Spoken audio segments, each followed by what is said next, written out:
Alhamdulillah wassalatu wassalamu ala rasulillah. Ashhadu an la ilaha illallah wahdahu la syarika lah wa ashhadu anna sayyidana Muhammadan abduhu wa rasuluhu la nabiyya ba'dah. Allahumma salli ala sayyidina Muhammadin an-nabiyil ummi wa ala alihi wa sahbihi wa barik wa sallim.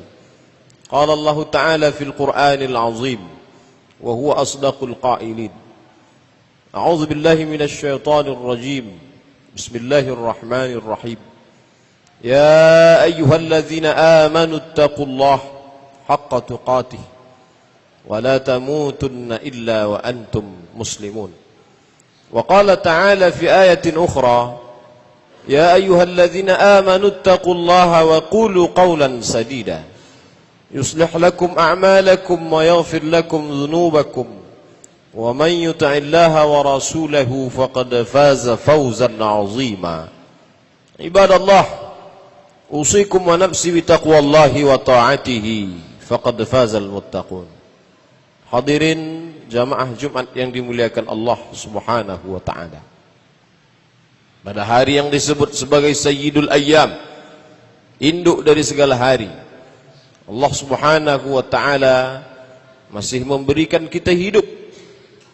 Allazi khalaqal mauta wal hayata, dia yang memberikan mati dan dia yang memberikan hidup.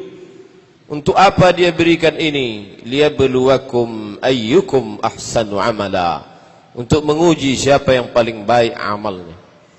Hari ini kita buktikan kepada Allah, ya Allah, Engkau berikan hidup kepadaku di hari yang penuh barakah dan kemuliaan ini, maka aku buktikan ahsanu amala, amal yang terbaik. Mungkin ada pekerjaan kita di luar sana yang belum selesai, mungkin ada tugas yang belum tuntas, tapi kita tidak anggap itu sebagai amal terbaik. Amal terbaik adalah melangkahkan kaki, menghayunkan tangan, menyambut panggilan seruan azan dikumandangkan dari rumah-rumah Allah Subhanahu wa ta'ala. Tidak semua dapat melakukan ini. Bila kita dalam perjalanan panjang, maka kita dapat melihat saat azan dikumandangkan orang-orang masih berjalan di tempatnya masing-masing. Ini orang-orang yang diberi hidup tapi tidak mensyukuri nikmat hidup, maka diberikan Allah Subhanahu wa ta'ala nikmat sehat, tidak mensyukuri nikmat sehat. Betul kata Nabi, ni'matani, ada dua nikmat, maghbunun fihima katsirun minan nas. Banyak manusia yang tertipu, terpedaya dengan dua nikmat tersebut. As-sihhatu wal faragh, nikmat sehat dan nikmat waktu luang, umur yang diberikan Allah Subhanahu wa taala. Alhamdulillah, salah satu dari rukun khutbah yang mesti diwajibkan diucapkan oleh khatib adalah alhamdulillah. Puji syukur kepada Allah Subhanahu wa taala. Siang ini kita diberikan nikmat hidup, nikmat umur panjang, nikmat badan sehat wal afiat, dan yang lebih besar daripada itu adalah istiqamah dalam iman dan Islam. Masih ada rasa takut kepada Allah Subhanahu wa taala.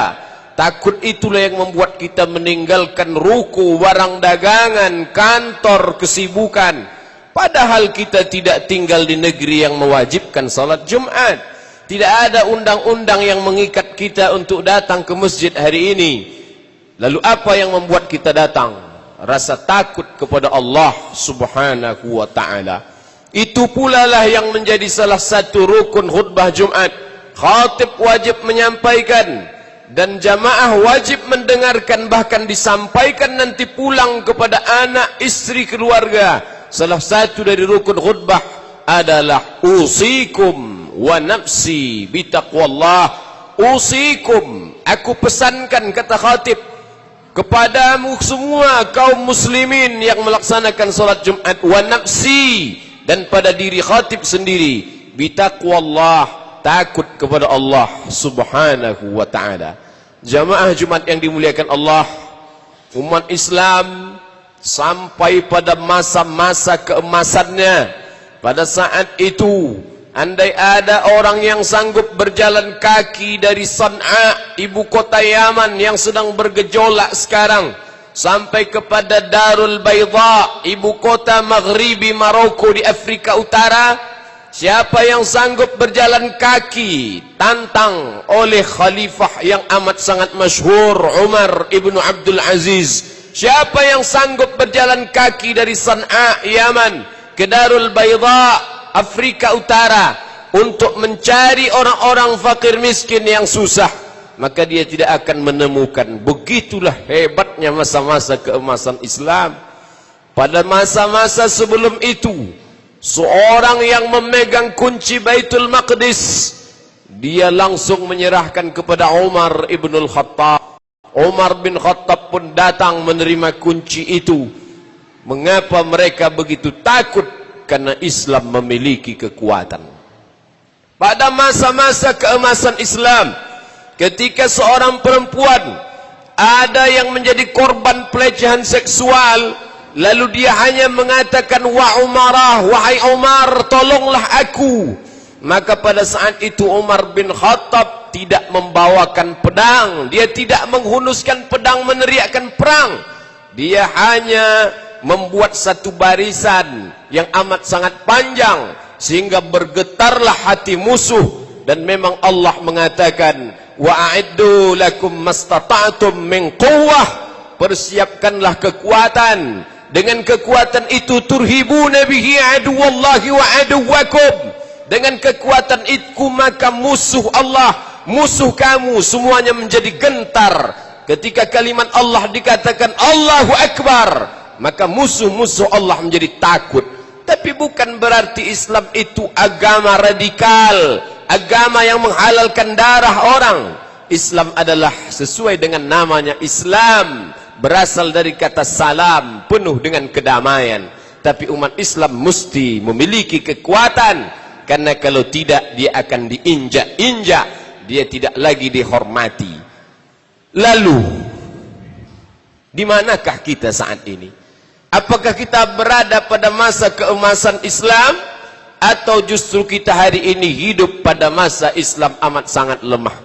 Betapa senangnya hati kita ketika membaca koran bahwa jamaah haji kita jamaah haji terbanyak di dunia. Betapa bangganya ketika melihat berita televisi tabligh akbar, masjid-masjid besar sampai ke pelataran parkirnya penuh dengan tetesan air mata munajat bermohon kepada Allah, ya Allah. Betapa senangnya hati kita. Hari ini, besok pagi kita pergi ke airport, berbagai macam model baju batik jamaah umrah berangkat ke tanah suci Makkah. Hampir 1000 orang satu hari orang Indonesia berangkat. Apakah kita sedang berada di masa keemasan Islam? Satu sisi mungkin ya, tapi lihat sisi yang lain. Di tengah umat Islam yang banyak ini, orang begitu mudah mengatakan, apa salahnya minum khamar? Memangnya ada orang minum khamar mati gara-gara khamar? Di negeri Muslim yang terbesar itu orang begitu mudah mengatakan kata-kata yang menyengat telinga hati orang beriman. Di mana kekuatan umat Islam? Mengapa orang berani melecehkan Islam? Karena kita tidak punya kekuatan. Kita memang banyak. Ini yang diprediksikan Nabi SAW. Sampai masanya nanti kalian akan diperebutkan seperti makanan di atas meja makan. Satu akan menarik kakinya, satu akan mencabut kepalanya, satu akan merobek-robek dagingnya. Lalu sahabat bertanya, aqillatun nahnu yawma idzin ya Rasulullah? Apakah jumlah kami sedikit waktu itu wahai Rasulullah? Rasul menjawab, bal antum kasirun, jumlah kamu banyak. Lalu kenapa? Apa yang menyebabkan kami disepelekan orang sehingga kami dianggap hina, sehingga agama kami diinjak-injak orang? Mengapa mereka tidak hormat kepada kami wahai Rasulullah? Asabakumul wahnu, kamu terkena penyakit wahan. Wa mal wahnu ya Rasulullah? Apakah wahan itu wahai Rasulullah? Rasul menjawab, hubbud dunya wa karahiyatul maut. Kamu terlalu cinta pada dunia dan kamu takut mati, dan musuh kamu tahu itu, maka dia tidak menghormati dan tidak memuliakan kamu. Salahkah musuh kita? Terlalu banyak yang menyalahkan musuh, terlalu banyak yang mencaci maki kegelapan, tapi tak banyak yang menyalahkan lilin di tengah gelap.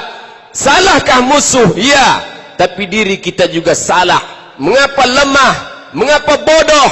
Mengapa jahil? Mengapa terpecah belah?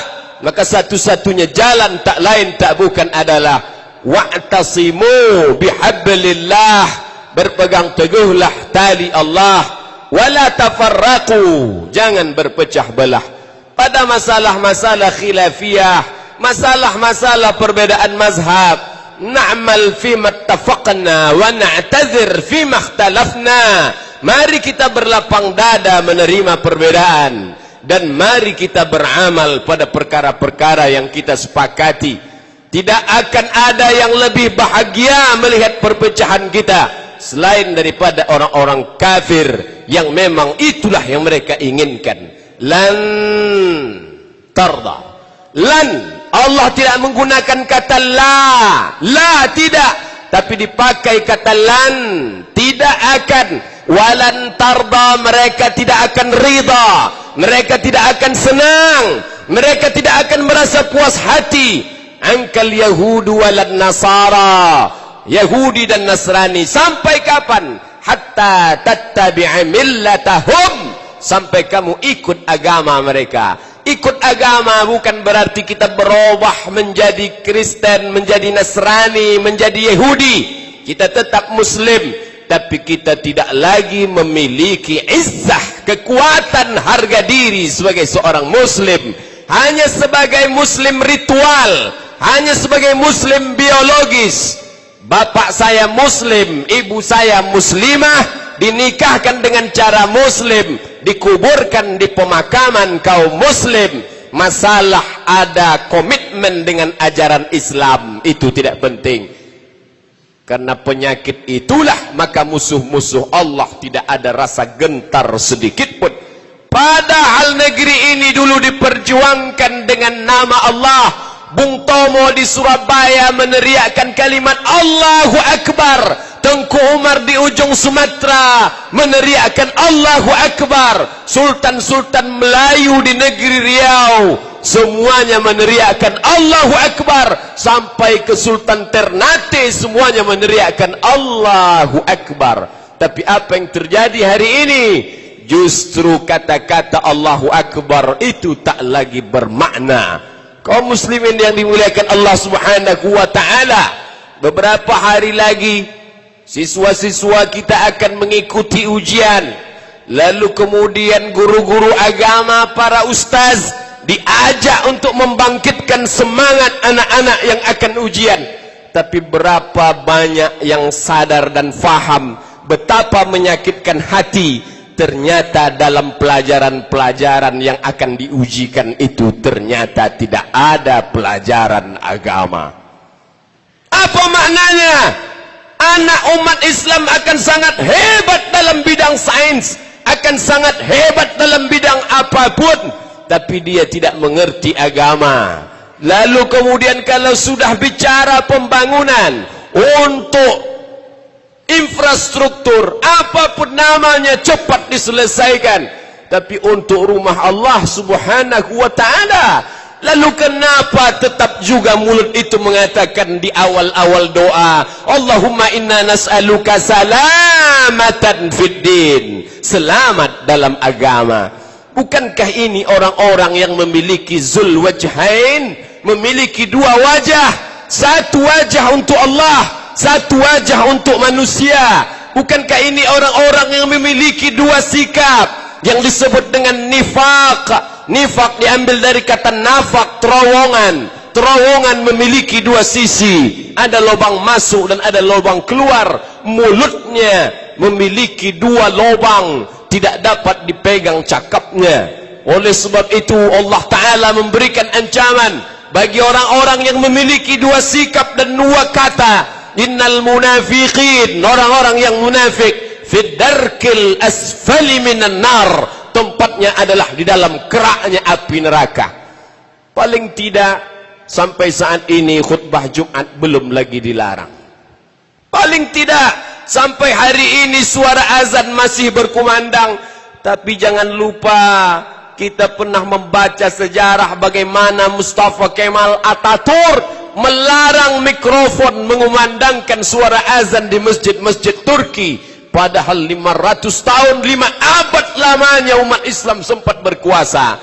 Banggakah kita dengan masjid yang besar, megah, mewah ini? Hari ini kita dapat salat Jumat di masjid tertua. Hebat.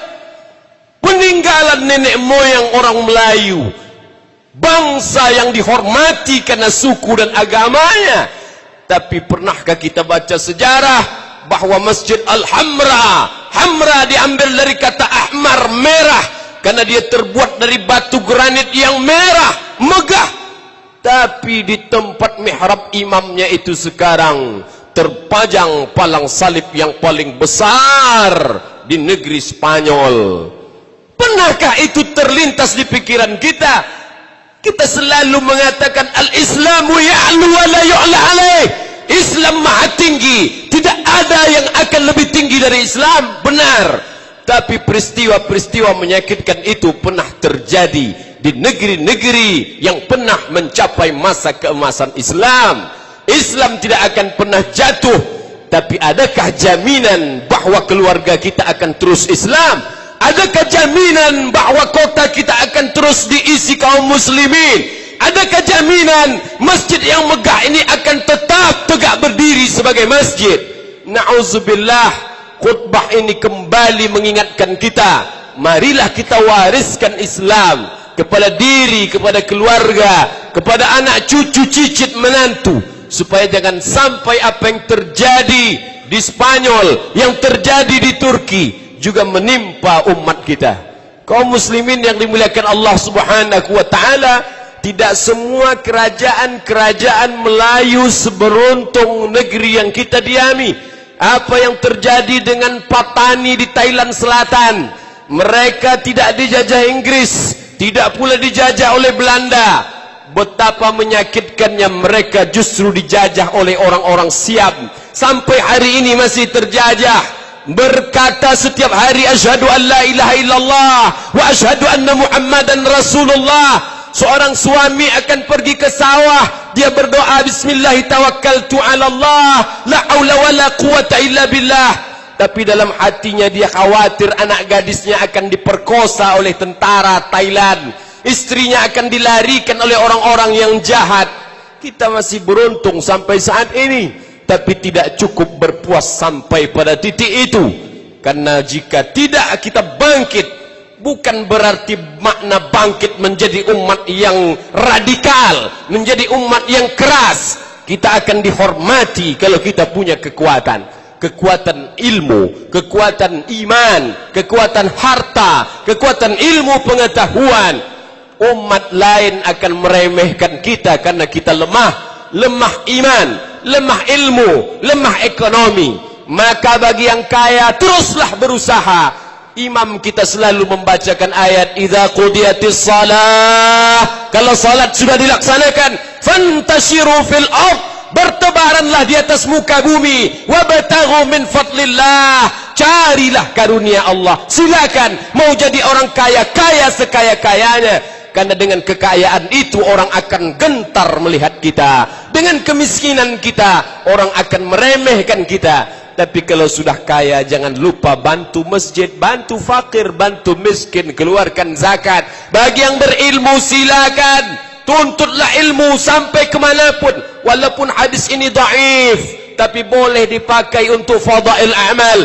Utlubil ilma walau bisin, tuntutlah ilmu walau ke negeri Cina. Salahkah itu? Tidak. Ke negeri kafir. Al-haqqu dhallatul mu'min, kebenaran itu adalah milik orang beriman, tapi dia hilang. Aina wajadaha fahuwa ahaqqu biha, di mana dia dapatkan maka dia yang berhak untuk mengambilnya.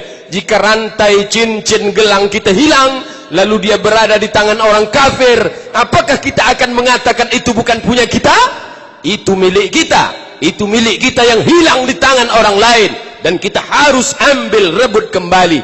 Maka al-mu'minul qawi, orang mukmin yang kuat, khairun, dia lebih baik, wa ahabbu ilallah, dan dia lebih dicintai Allah minal mu'minid dhaif, daripada mukmin yang lemah.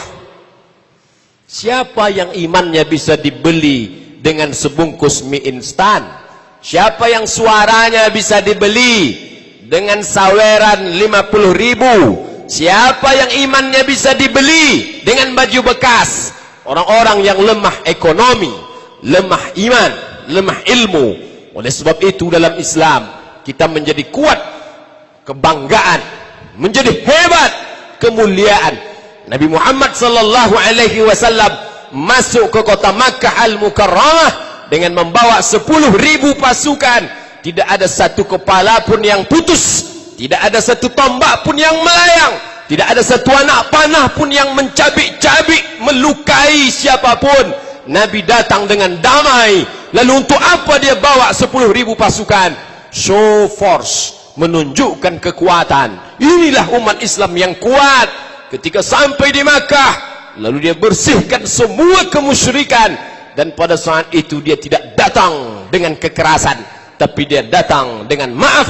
Pada saat itulah turun ayat iza jaa nasrullahi wal fath, ketika datang pertolongan Allah dan kemenangan. Wa ra'aitan nas, kau lihat manusia yadkhuluna fi dinillah, mereka masuk ke dalam agama Allah. Bukan satu, bukan dua, bukan 5, bukan 10, afwaja, berbondong-bondong. Mereka masuk Islam karena kekuatan dan kemaafan. Maaf dan kuat itulah yang tidak ada lagi pada diri umat Islam. Barakallahu li wa lakum fil Qur'anil azim, wa nafa'ani wa iyyakum bima fihi minal ayati wa dzikril hakim, wa taqabbala minni wa minkum tilawatahu innahu huwal ghafurur rahim.